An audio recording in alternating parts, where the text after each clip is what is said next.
You're listening to Bold Dominion, a state news explainer podcast for a changing Virginia. I'm Mary Garner McGee. Solar has been getting a lot of attention in the past couple years. Counties across Virginia have been passing stringent regulations and outright banning new solar developments. And that's largely in response to a solar building boom that kicked off in 2020 and 2021. In 2020, the General Assembly passed the Virginia Clean Economy Act, which mandated that Dominion Energy generate power from 100% renewable sources by 2045. So Dominion Energy and American Electric Power and other developers started building a lot more solar, especially in Southside Virginia. But now, many of those communities are resisting new developments, and Virginia risks not meeting its 2045 deadline. There's really one big reason to build solar farms. We need a lot of electricity, and solar is one of the cheapest and most environmentally friendly sources of power. So while there's kind of one reason to build it, there are many reasons that people cite for resisting it. And we're going to talk about a bunch of them, but I want to start with the concern that solar farms are disruptive to the land. To answer some questions about this, we spoke with Dr. Lee Daniels. He's a professor emeritus of land rehabilitation, and Dr. Ryan Stewart, who's a professor of soil physics and hydrology. They're both at Virginia Tech, and along with a few of their Virginia Tech colleagues, they recently published a white paper about the effects of solar farms on soils. Let's start with a pretty broad question. Do you think Virginia is a good location for solar developments? Tough question. That's Dr. Lee Daniels. I'm not sure why it would be any better or any worse than other areas. We're seeing a lot of it for a number of reasons. One is our Clean Economy Act and our, taxes and its incentives for it. Two is our general proximity in terms of East Coast to population centers. And third is we have very large areas of rural lands that, in terms of the overall economics of solar development, particularly at scale, means we do have large areas, contiguous areas of thousands of acres out there, often, that are available for this industry because they're dominantly in pasture and forest. Now, some are going in on cropland and what we call, prime farmland, but that's still, not that common. Most of this is going into rural areas with rolling topography that's not particularly suitable for intensive agriculture. What motivates people to change their land use to solar? Obviously, lease agreements. If a landowner has a piece of land and property, and if they're approached by a solar firm, it's their option if they want to take that land out of whatever use it's in, right, and sign a lease. Now, there are some people who are just interested in it with the concept that once it's installed, it should be a net, environmental benefit, in terms of reducing, CO2 forcing on the global climate. But on an individual basis, the vast majority of landowners that go into solar are doing so because it's a viable option for them. That still at least is covering taxes, if not, some level of income for it.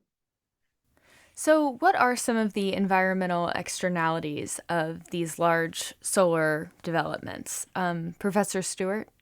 So what we're seeing is one way to think about solar is their construction sites, particularly during the active construction phase, that are just really large in some cases. So some of the sites are hundreds to even thousands of acres in size. Not all of that's going to be put in panels, but there are buffer areas, there are conveyance networks to move stormwater around.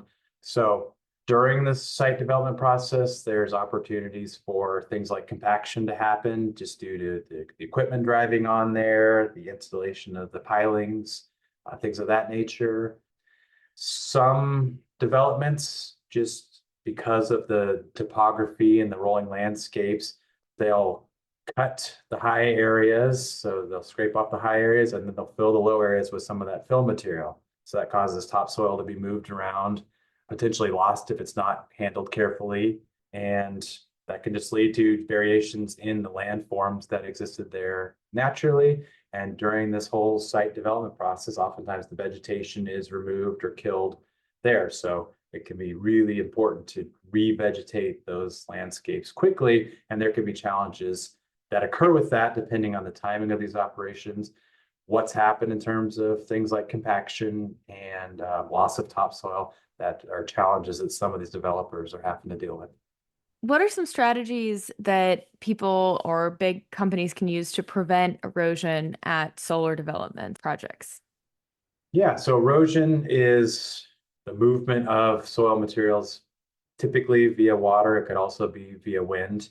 In these sites, I think water is usually the bigger challenge, but it can happen anytime you have exposed surface. A recommended short-term erosion and sediment control recommendation is to have at least 75% living vegetative cover or some kind of erosion control matting, netting or straw or something like that, placed on the surface within 7 days of any final grading, meaning that you've got that site leveled or manipulated to how you want it to be.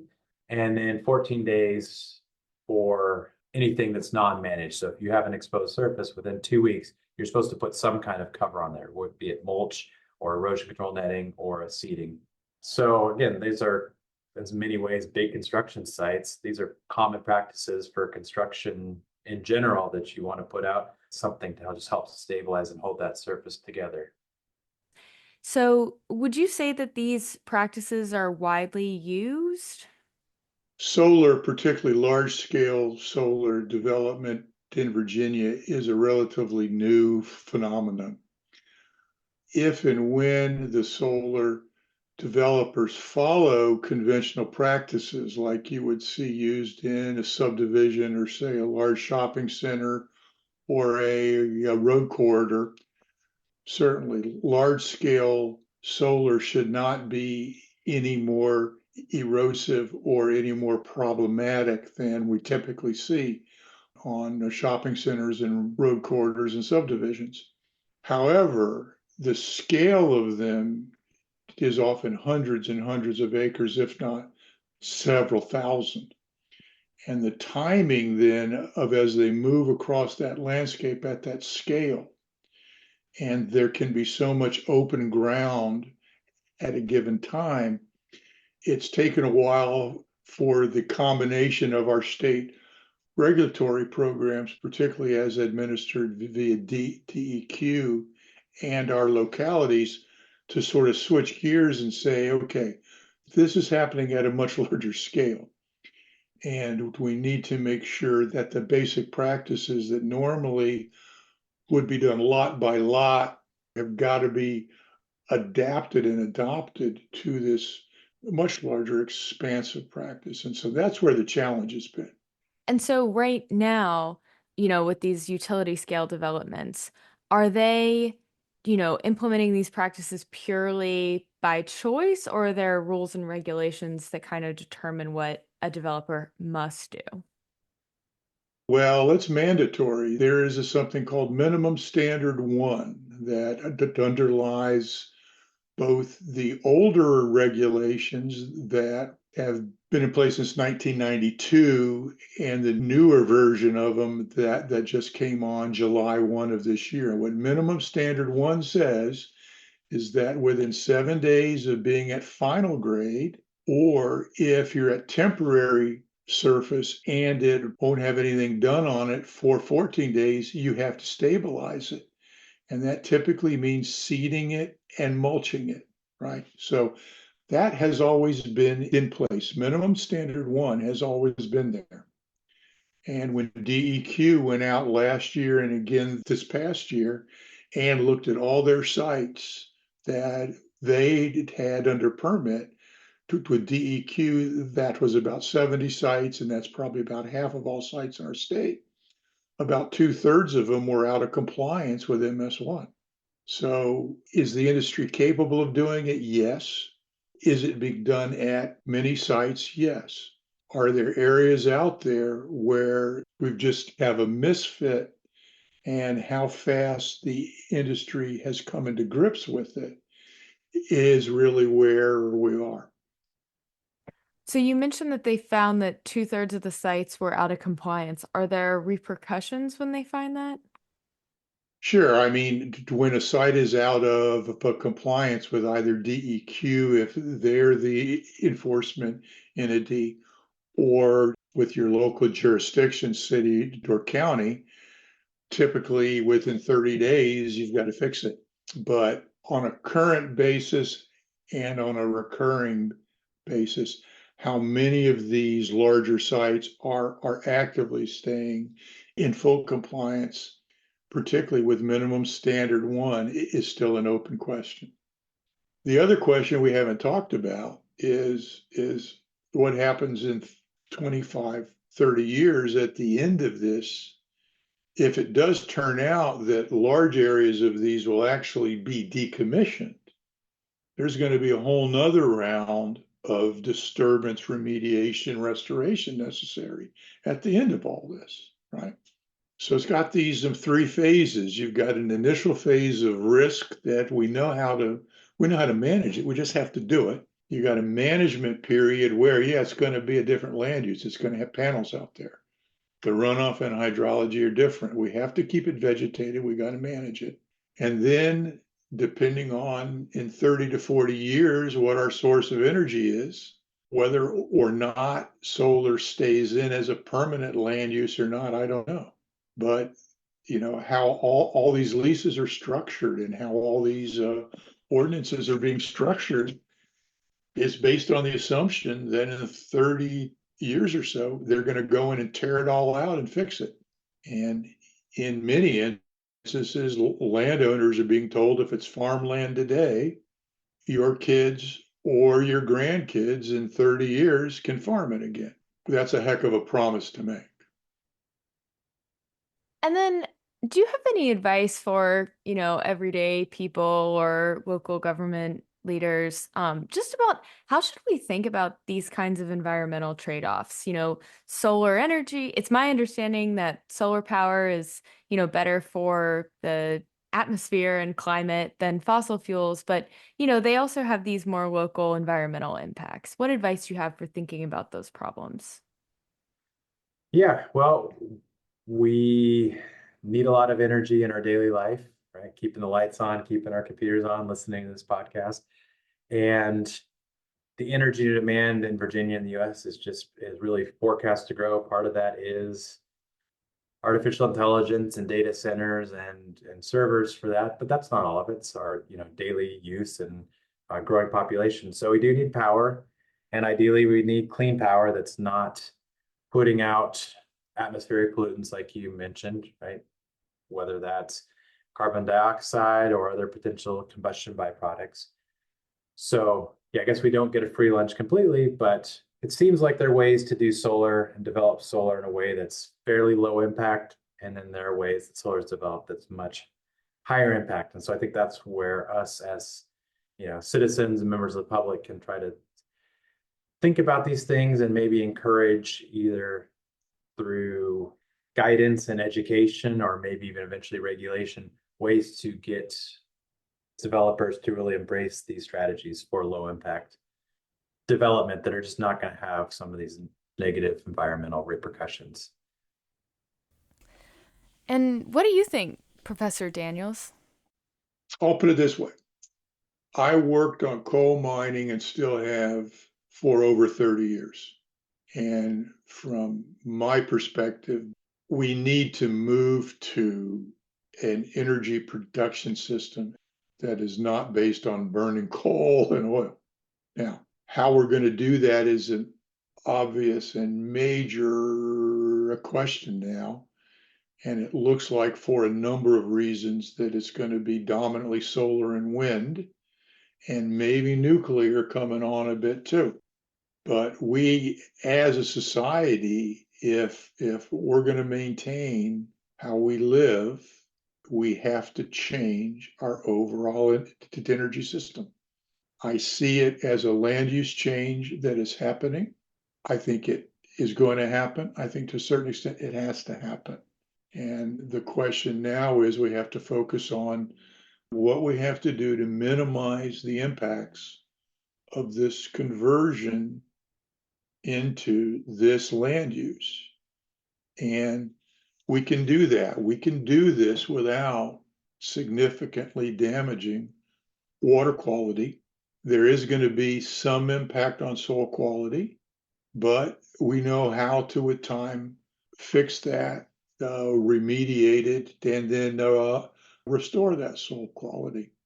Unless things change, this is the dominant land use change that rural Virginia is going to see, at least in the next decade, if not, 20 years. DEQ really thinks that unless things really change in terms of incentive structures and particularly nuclear energy not coming into favor, it's not just going to be 250,000 acres. It could easily be 500,000 acres.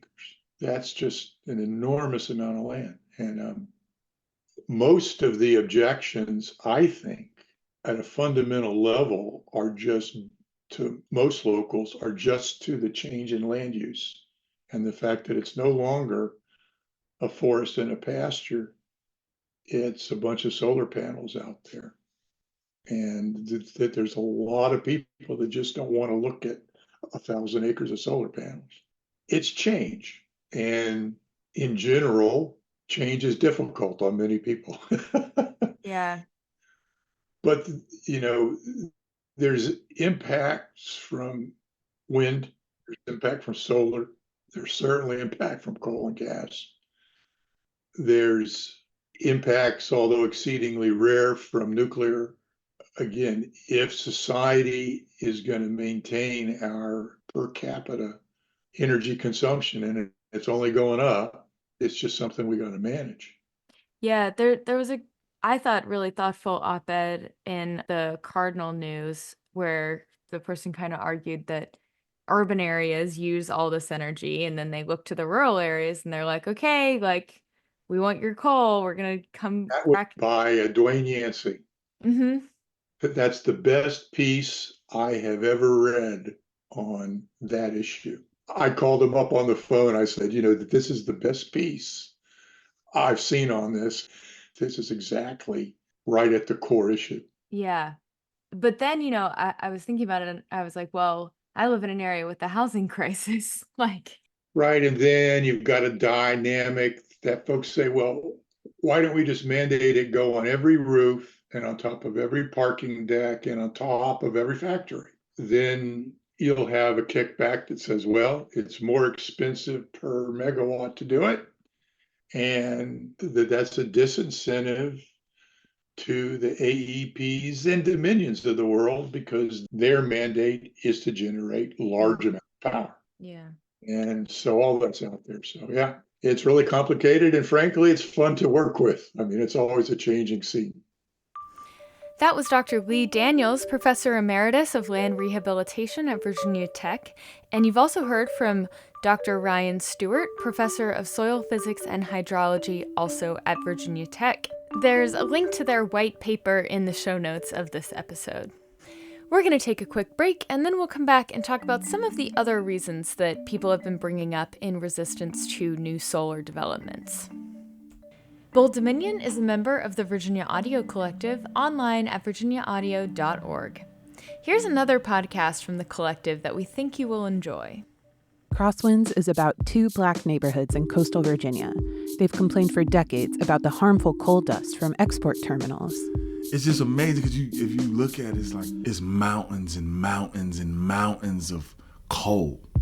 In Crosswinds, we'll listen to personal stories, expert testimony, and insider knowledge. Why are you killing my children? Is your profit really worth this? Spring 2024 everywhere. coaldustkills.org.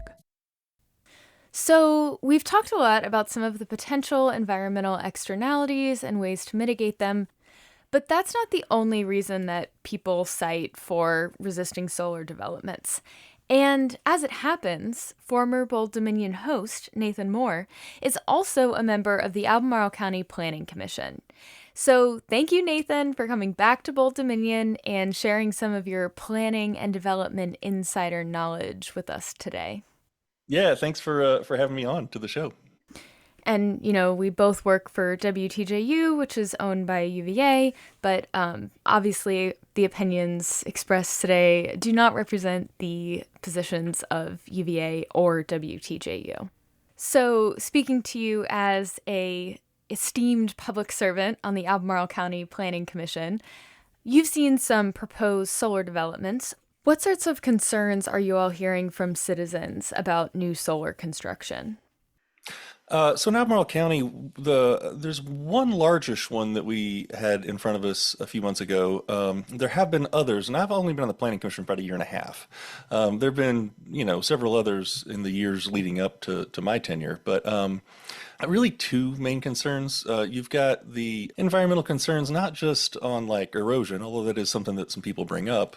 Occasionally there's some concern about like, oh, these are going to leach chemicals into the water, which is not really true. Solar panels are some gnarly chemicals in the manufacture. So at that site, yeah, but unless they're severely damaged and cracked and nobody's paying attention, they're not really going to leach stuff into the soil, from what I understand. The biggest concerns, though, at least in Albemarle, what I hear from folks like the Piedmont Environmental Council and their supporters are concerns over losing our agricultural and silvicultural soils. So if there's, farming soils, like good prime farming soils or good soils for timbering operations, they don't want to have solar panels on them because they want to preserve the rural agricultural character of the county. And then the other concern that NIMBYs bring up, honestly, is, I'm just going to say it, NIMBYs, is view sheds. They don't like the way they look, I am a terrible audience for those arguments because I actually kind of like the way rows of panels look. I think it's very pleasing to the eye to have repeating patterns. But yeah, I know a lot of folks want a particular style of bucolic landscape, even on land they don't own. And so they come out in opposition to things that'll mess up their view. Here's the other thing too. We have a long history of farming in Albemarle County and farming in rural Virginia in general. And to me, if you boil it down to really what is the crux of what farming is, it's converting the sun's energy into products that people use, right? And usually it's converting that energy into crops, or maybe crops that are fed to animals or crops that are fed directly to humans. Converting that energy into electricity, to me, is just a different way of converting the sun's energy. Now, we've got two kinds of farms in Albemarle County. We have some actual farms where, they're messy, they're smelly. You go across the mountain to Augusta County, you've got a lot of farms there that are kind of like that. Big operations making a lot of food. In Albemarle, we've got some of those, but most of the farms we've got in Albemarle are the what are sort of obliquely referred to as the gentleman farms, right? They grow hay once a year, they bush hog it, and that's their farm. So yeah, those are a particular kind of visual appeal, I guess. They don't make any money though, not really. I mean, the median income for a farm in Albemarle County is negative $16,000 a year. And so this idea that we have like this robust farm economy that's going to be destroyed by solar is like, what economy? I mean, yeah, there are profitable farms, and I'm not saying anything negative about them, but like we have an awful lot of just growing grass and calling it a farm. So as a planning commission, what sorts of factors do you all consider when you're evaluating these proposals? That's actually been a real issue. So, to some degree, it's size. To some degree, it's like the type of soil and what use is already going on that lot now, or potentially in the near future. But really, this has been true for a lot of other planning commissioners and myself. We talk about how like we don't really have a good rubric. And so the county staff is right now developing a solar policy that we'll review, and eventually the Board of Supervisors will amend or adopt. But yeah, we kind of want to have that so that it does feel less arbitrary and more like, here's what we agree we're going to use to weigh these proposals. Yeah, and I'm really interested too in, if the land isn't being used for a solar development, like what was it being used for instead? Mhm. And a lot of those uses also have environmental externalities. Like, Yeah. cows produce a lot of manure, and you really have to think about where that runoff is going. Oh yeah, Um, absolutely. The riparian buffers, as they're called, the buffers between that kind of runoff and streams are really important, and for many years were ignored, which is what in some places, including in the past, our own reservoirs has led to eutrophication and real problems with algae. Um, so there's a lot of factors that go into these ecosystem considerations, right? One proposal we had, I don't remember exactly what month, let's just call it last year, was for, not quite utility scale solar, but quite a few panels. It would cover several acres. And, the land had been still is used for timbering. which, by the way, can also result in a lot of erosion if not done in like the most conscious way possible. Right. So they last timbered it a few years ago. So right now it's just got some squat little pines on it. And that's that. And the landowner got a good offer to put some solar on it. It was going to have the retention ponds and things. It wasn't going to contribute to worse stormwater runoff if that was all implemented. But yeah, that one was kind of a right at edge case, right? So like there were some of us that were like, oh, seems okay, and some of us that didn't want it. And so the applicant withdrew, I think, seeing that it wasn't going to get passed without some amendments. And so, again, that was another one where really, we were all kind of like, why don't we have some clear documentation of like how to weigh different factors, And I would say am I amenable to it? Like very broadly speaking, yeah, it seems like a smart environmental thing. We're in an environmental crisis, and like to make our own region more resilient with electricity seems very important to me. So let's have more solar that's fit into the grid, from our own county. There's a big focus on resilience in local government and state government because there is big stuff happening with climate change. And so to me, it's a smart thing to add more solar. Yeah. And again, like I do think there are some like environmental justice reasons to like think carefully about environmental externalities, especially when it comes to energy production. Like, there's a long history of environmental externalities related to Yeah. coal mining and oil and stuff. Well, yeah. Well, so right. I mean, Albemarle County big landowners are a different class than what you're kind of referring to with folks in Southside and Southwest Virginia. I mean, I grew up in West Virginia. I am very, very familiar with the coal industry and more recently the natural gas industry that come in and say, "Hey, this is what we're going to do. We're going to mess up your streams and your mountains and level them, and all the wealth is going to get pumped outward. So good luck. And then when the seams run out, bye." It's over a century of really deep exploitation and selling people a bill of goods that's not sustainable and doesn't last. I mean, I've seen that in county after county in Southwest Virginia and more so in Southern West Virginia. And so skepticism about, big claims around energy production, I get that knee-jerk reaction. I do. And also, it's not the same. I mean, yeah, the panels don't last forever. They last 20, 30 years, but you can put in new panels. It's not like a coal seam where once it's gone, it's gone. Now, solar doesn't create that many jobs locally. There's installation, a little bit of maintenance.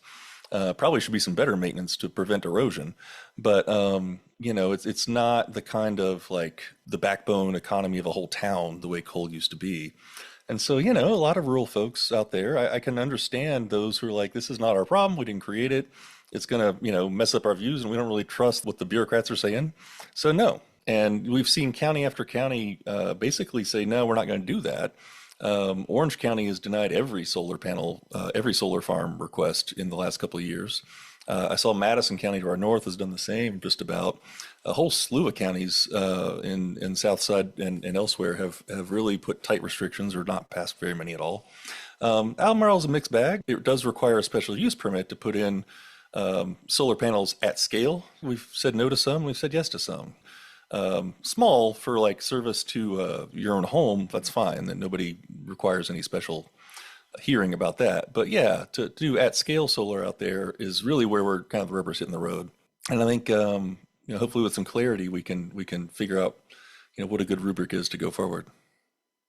So, we're seeing a number of counties across the state, like you mentioned, putting regulations on solar or just really limiting the number of projects that they permit.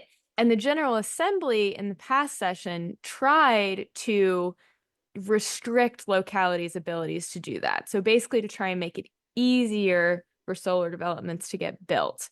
What do you think of this approach? So there were actually two bills, neither of which passed this session.